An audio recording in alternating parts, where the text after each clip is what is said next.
working with Bob Carper. Bob is with Natural Element Homes. He's out of New Hampshire. The topic today is going to be timber frame options for every budget. Let me get your file up here, and we'll get right into this. So I'll talk while you're pulling that up, Eric. Yeah, go ahead. What happens oftentimes at shows and when customers come to visit me, they're not sure about whether they want log or timber frame. And they oftentimes do not understand that there's a significant difference between the cost of timber frame and log. Whereas timber frame in its true timber frame can oftentimes be 50 to 100% more than a log home. So that's why we've generated this live discussion about some other options to help people achieve a timber frame looking home with a lower budget. So it's timber frame options for every budget. We're going to get right into this, Bob. So a quick background with you. You've been around for 17 years. You've built a lot of homes up there in that New England area, all over New Hampshire and beyond, I assume. Yeah, pretty much every state in New England we've had homes built. That's great. All right, let's get right to this. One of the things we're going to talk about that what Bob was referring to were some options as opposed to a true timber frame. Yep. There's some things that you can do to obtain the look. It can be a blend or a totally different structure. In this case, we're going to talk about a blend, and it's called a hybrid home. And it's structural versus architectural.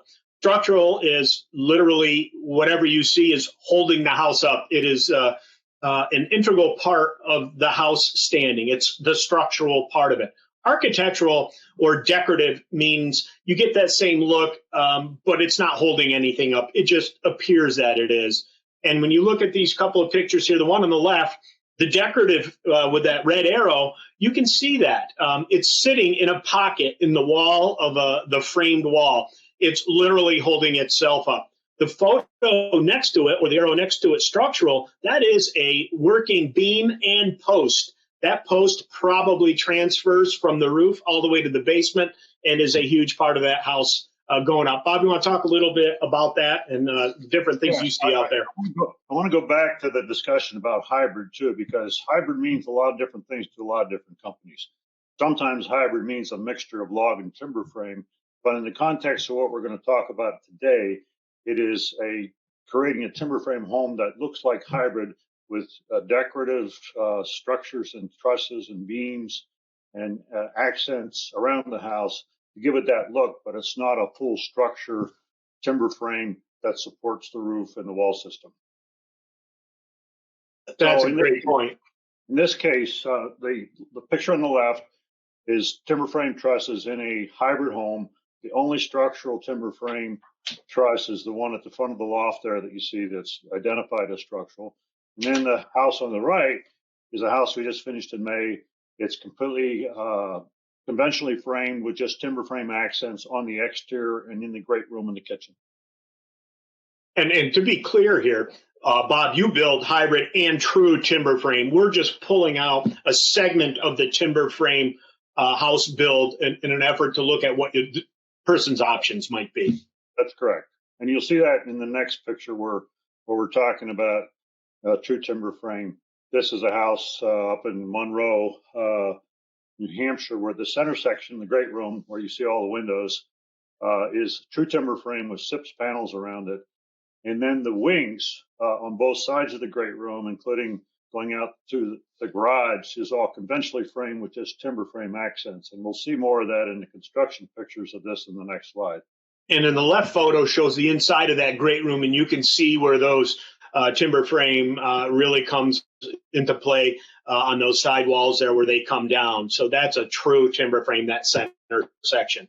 And that's, when you talk about that in terms of budget, this house is unbelievable. But, some people might have a little smaller design, but this center section is a prevalent kind of a design element in a lot of homes. And then on the sides, there might be some wings, like a master bedroom wing on one side, maybe a kitchen dining on the other. One of those or both of those rooms don't necessarily have to have any beams, or it could be decorative beams. So that's where you can ultimately save a little bit and add maybe some hybrid elements and giving it that look without going full-blown timber frame. Is that right, Bob? That's correct. And we'll see that in the next slide during the construction phase. So this shows the construction of that same house. The center section is the timber frame section with the SIPS panels on the sidewalls at this point. And there's a drive under portico on the picture on the right. So that's true timber frame, but everything on the sides, including the kitchen and the dining room and the master bedroom, is all conventionally framed with just timber frame accents. Yeah, that's a great look at that. I think that picture on the left really shows you how the two just come together seamlessly, and really doesn't affect the overall design at all. So yeah, and there's some more pictures of the same construction that shows the garage too. So you see the garage on the right. That's all conventionally framed with just timber frame accents. The picture on the left, you see that timber frame structure through the center of the section as well as the portico, and they're starting to frame the conventional walls for the master bedroom and the kitchen and dining room. I think that garage really shows the elements of the hybrid timber frame with those the little trusses up in the gable ends. That's up in the upper part of the triangle, and then below that you have that little roof with the brackets, the timber frame brackets. I think those really illustrate what we're talking about by adding on those elements. Correct. Yep, and that can add a lot of character to the house by doing those kind of things, even to a conventionally stick framed house. All right, Bob, here we go. I love the color. This is one of those houses I'm drawn to personally. I love the colors of this house, but let's talk about the structure of it. So this is, we call this our Pear Mountain Lodge. It's actually built in a development called Pear Mountain. And this particular customer had a fantastic view. If you look in that picture in the upper right-hand corner, it's a smack dab picture at Mount Washington.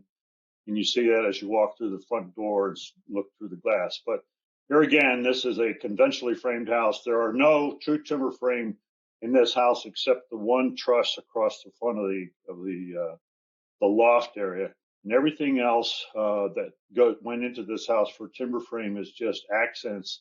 You can see in the lower left-hand corner where the timber frame hammer bent trusses are pocketed into the framing of the conventional frame.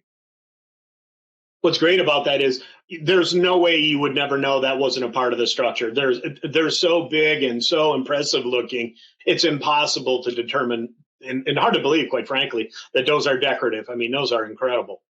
Most people would not know it looking at the house, even in the interior. A builder might notice it, where some of the trusses may not be supported right down to the floor. But for most customers and guests going into that house, they would not know.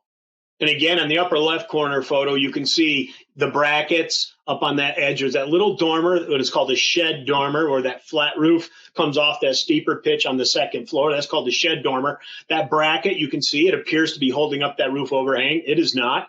And then up in that, again, that sharp pitch is that little gable truss again, that little accent piece that really sets that off and gives that illusion, might be not the right word, but it's the only one that comes to mind, of a timber frame home. That's exactly what it looks like. And a lot of those elements are carried through in that covered porch when you get into the beams and posts in there, again, giving it that look of a post or a timber frame home. That's correct. I mean, there have been a lot of timber frame houses and barns built in the past where if you look at the exterior of the house or the barn, it's hard to tell that it is even a timber frame structure. But adding these accents to the outside and the brackets and the trusses really give that true look of a true timber frame house. Go on to the next. This is a couple more photos of this same house, a little up close. You can see a little better detail and the views they had. And you can see the construction going on with the platform, scaffolding in place there, putting those up and finishing them off, I'm guessing. And then on top of those beams would go the conventional roof system, which really, again, has no bearing, pardon the pun, on that at all. Yeah, there's a basically a conventional roof system built on top with a conventional ridge and conventional 2x12 rafters, and then they put tongue and groove underneath and after they insulated it. But it still looks, when you walk into that great room, it still looks like a timber frame house. The one note on this particular hammer bent truss is the customer really liked the look of the metal connecting bars between the two hammers, and that was just an architectural feature, again, not structural. And it minimizes the blocking of that incredible view, probably, I would imagine. Yeah, that's pretty impressive. And let's go on to the moonlight. This design, the shed roof, is something that's really come on in the last couple of years. A little more modern design. I kind of gravitate towards this too. I love the look of this. Talk about the beams, and there's a lot of them here. The beams in this particular house, Bob. Yeah, this is one of our modern edge designs. We call it the Moonlit Lodge. There's quite a few of them in that collection. And again, actually, the customer of the house we just looked at, the Fairmount Lodge, built these houses as spec homes. There's two of them right next to each other, and they were sold before they were finished. And because they're so attractive, they're different. They're not what a lot of people consider when they're thinking about a timber frame or a log home, but this is a very modern look inside and out. But the structure is 100% conventional, and all the decorative beams that you see there are truly decorative. They're not structural, and they were mounted up against the ceiling to give it that true timber frame look. But again, it is hybrid and is only they're only decorative. And they carried that design right through the garage on the right side there. You can see those beams sticking out. So you have that same very symmetrical look going right across. And that's a great look right there. But definitely, like you said, different. But boy, it's catching for sure. Yeah. Bob, I want to thank you for talking about hybrid homes. That's a hot topic. You hit the nail on the head earlier in the conversation about what hybrid is defined as. It takes on many, many definitions, one being a combination of log and timber, and then you get into structural, which that could technically be, but structural can also be conventional framing with log accents, or conventional framing with actual timber frame holding the structure up. That's another hybrid. And then there's textural hybrid, which is all the different components, stone, different types of siding, all of those things, metal, all of those things thrown into the hybrid pile there. But it's important when you're talking with your representative, define what you're looking for, and you can slowly get your way down that path. Bob, talk a little bit about your business, what you're doing up there in New Hampshire. We got a couple of minutes left. I started the business in 2003. I built my own model home. It was a log home. And for probably the first 15 years or so, or 14 years, all I did at that point was log homes, even though Natural Element Homes offered timber frame homes. But recently I've had a lot more customers who have selected to go the timber frame. And when they select to go the timber frame, and I explain to them the options of going hybrid versus full timber frame as it affects cost, many of them say, "Hey, I don't care if the house doesn't have timber frame in the upstairs bedrooms or in the upstairs closet, because that's what you get with a true timber frame structure. I just want to see timbers in my great room, maybe in my front entrance porch, in my kitchen, and areas where it's important to me." And that's how you can accomplish that with a hybrid timber frame house, and at a much lower cost than a true timber frame house. Awesome. Well, good, Bob. Again, I thank you for your time today. I hope you have a good rest of your day. Thanks again. Have a good one.